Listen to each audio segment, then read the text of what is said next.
পথকুকুরকে খাওয়ানোর অপরাধে মহিলা পশুপ্রেমীকে চুলের মুঠি ধরে মারধর করল এক প্রতিবেশী মহিলা।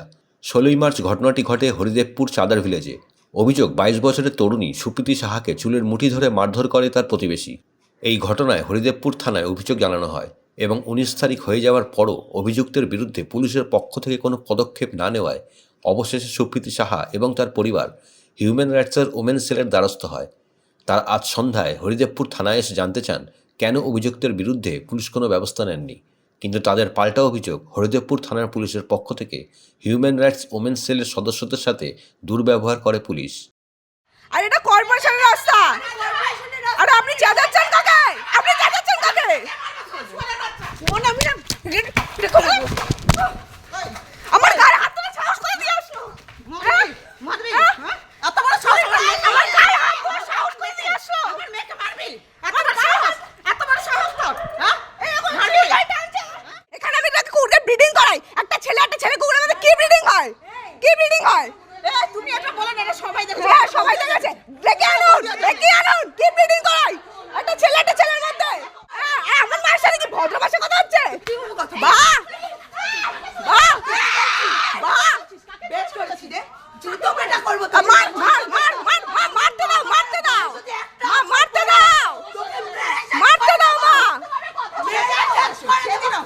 মারতে দাও।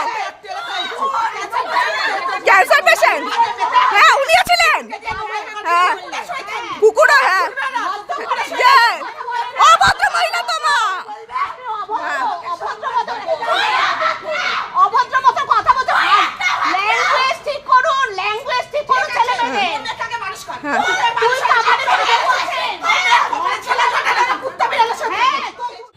আমি একজন ফিডার। আমি প্রতিনিয়ত দুবেলা রাস্তাগুলোতে খাবার দিই।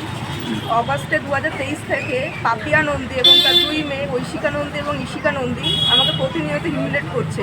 আমাকে থ্রেট দেওয়া হচ্ছে এবং আমার ফিজিক্যাল মেন্টালি অ্যাসল্ট করা হচ্ছে।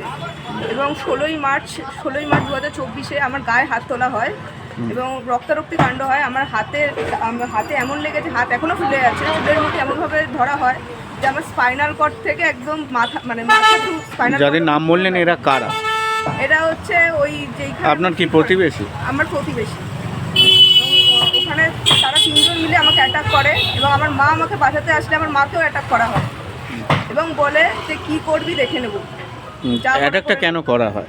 অ্যাটাক করা হয় কারণ আমি যখন যাই তখন আমার পিছন কুকুররা যায়, কুকুররা চিৎকার করে, তাই জন্য ওনাদের খুব ডিস্টার্ব হচ্ছে, ওনার একারই খুব ডিস্টার্ব হচ্ছে, সেই জন্য উনি আমার উপর অ্যাটাক করেন। এই নিয়ে অনেকবারই অ্যাটাক হচ্ছে ফ্রম অগাস্ট 2023 থেকে মার্চের 16 তারিখ এবং এফআইআরও হয় 16 তারিখ।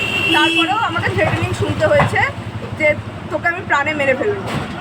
শুধু কি কুকুরকে খাওয়ানোর জন্য নাকি না কোনো ব্যক্তিগত শত্রুতা রয়েছে? কোনো ব্যক্তিগত শত্রুতা তো আমাদের মধ্যে নেই, কুকুরকে খাওয়ানো নিয়েই জিনিসটা হয়েছে। থানায় অভিযোগ হয়েছে, থানায় 16 তারিখে অভিযোগের পরেও আমাকে থ্রেটেনিং শুনতে হয়েছে, সেই জন্য আমি আরেকবার অভিযোগ করে গেলাম এবং আমি খুব ভয়ে আছি। আমি রাস্তা দিয়ে ঠিকমতো বেরোতে পারছি না। আমি রাস্তা দিয়ে বেরোলে আমাকে ফটো এবং ভিডিও করা হচ্ছে। পুলিশ বলছে আমরা সহযোগিতা করবো। অকথ্যভাবে রাস্তায় সকলের সামনে রাস্তার মধ্যে মারধর করা হয়েছে শুধুমাত্র একজন পশুপ্রেমী বলে। তো সেই ঘটনার স্বীকৃতি আমাদের হিউম্যান রাইটসের ওমেন সেলকে কমপ্লেন করে। আমি এই পাড়ারই মেয়ে, মহাত্মা গান্ধী রোডে আমার পার্মানেন্ট অ্যাড্রেস, আমি জানতে পারি এবং প্রতিনিয়ত ওকে তারপরেও থ্রেট করা হচ্ছে। আমি পাড়ার সকলের কাছ থেকে খবরাখবরও নিই এবং সেখান থেকে জানতে পারি যে ওকে আবার মারা হবে। সেই পরিপ্রেক্ষিতে আমরা আজকে থানায় আসি। আমরা আমাদের মহিলা সেলের তরফ থেকে থানায় আসি। থানায় এসে আমরা জানতে চাই যে এই যে এফআইআর হয়েছে তার কি ফলো আপ হয়েছে। তার পরিপ্রেক্ষিতে এখানে আমাদেরকে কোনো সহযোগিতা করে না। প্রথমে জানায় যে ওসি নেই, আমাদের সাথে দেখা করার মতো কেউ নেই। তারপরে যখন একজন আমাদের সাথে দেখা করেন, একজন কর্মচারী যখন দেখা করেন, উনি বলেন যে যদি থ্রেটনিং হয় ঠিক এই ভাষা ইউজ করে, রোজ থ্রেট হলে রোজ এসে মেয়েটি জিডি করবে। আমরা এই কথাটির তীব্র প্রতিবাদ করি। তীব্র প্রতিবাদ করাতে থানার যত কর্মচারী রয়েছেন সবাই পুরুষ কর্মচারী, তারা আমাদের মহিলাদের ওপর সাংঘাতিকভাবে চড়াও হয়। চড়াই হওয়ার পর আমার মহিলাদের গায়ে হাত তোলা হয়, আমার তাদের হাত মুচড়ে দিয়ে তাদের হাত থেকে ফোন কেড়ে নেওয়া হয়। আমাদেরকে ভিডিও করতে দেওয়া হয়নি, কিন্তু আমি এটা 100% শিওর যে হরিদেবপুর থানার ভেতরে নিশ্চয়ই সিসিটিভি রয়েছে।